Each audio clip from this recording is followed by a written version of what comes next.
Quý vị và các bạn thân mến, theo tin từ Thông tấn xã Việt Nam, ngày 19 tháng 10 năm 2023, trong khuôn khổ tham dự diễn đàn cấp cao hợp tác quốc tế, vành đai và con đường, lần thứ 3 tổ chức tại thủ đô Bắc Kinh, Trung Quốc,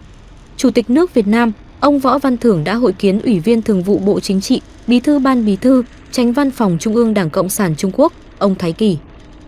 Tại buổi hội kiến, hai bên bày tỏ vui mừng, đánh giá cao những tiến triển tích cực trong quan hệ hai đảng, hai nước thời gian qua, đặc biệt là từ sau chuyến thăm chính thức Trung Quốc mang ý nghĩa lịch sử của Tổng Bí thư Nguyễn Phú Trọng cuối tháng 10 năm 2022, giao lưu, tiếp xúc cấp cao và các cấp diễn ra sôi động, đạt nhiều thành quả mới quan trọng, tin cậy chính trị được tăng cường, hợp tác kinh tế thương mại được thúc đẩy, vốn đầu tư của Trung Quốc vào Việt Nam đạt mức cao mới. Hai bên thảo luận các biện pháp cụ thể để triển khai thỏa thuận của lãnh đạo cao nhất hai đảng, hai nước, tiếp tục đẩy mạnh và làm sâu sắc hơn nữa quan hệ hữu nghị, hợp tác trên các lĩnh vực. Chủ tịch nước Việt Nam, ông Võ Văn Thưởng khẳng định, Việt Nam và Trung Quốc là láng giềng gần gũi, hai nước tương đồng về thể chế chính trị, con đường phát triển và mục tiêu xây dựng chủ nghĩa xã hội. Đảng, Nhà nước và nhân dân Việt Nam coi trọng việc củng cố và phát triển quan hệ đối tác hợp tác chiến lược toàn diện với Đảng, Nhà nước và nhân dân Trung Quốc, coi đây là lựa chọn chiến lược và ưu tiên hàng đầu trong đường lối đối ngoại độc lập, tự chủ, đa phương hóa, đa dạng hóa của Việt Nam.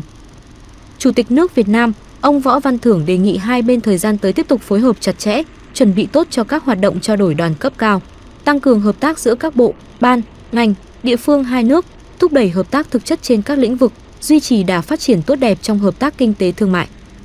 Chủ tịch nước Việt Nam, ông Võ Văn Thưởng đề nghị Trung Quốc tiếp tục tạo thuận lợi mở rộng nhập khẩu các mặt hàng nông sản của Việt Nam, tăng cường đầu tư vào Việt Nam với các dự án lớn, tiêu biểu cho trình độ phát triển của Trung Quốc.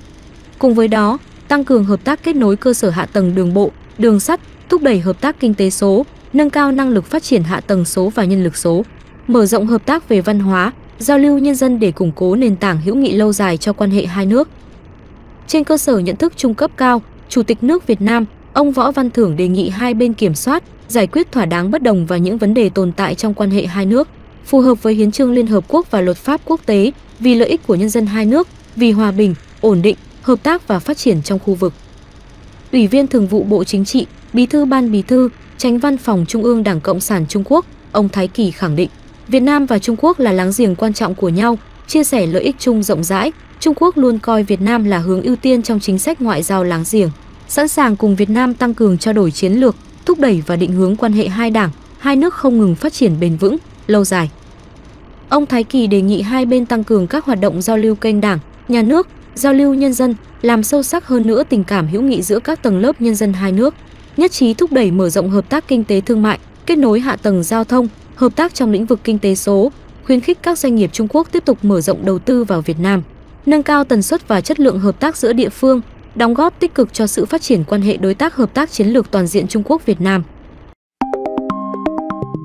Bản tin trên kênh tin tức Hot 24 giờ đến đây xin được tạm dừng.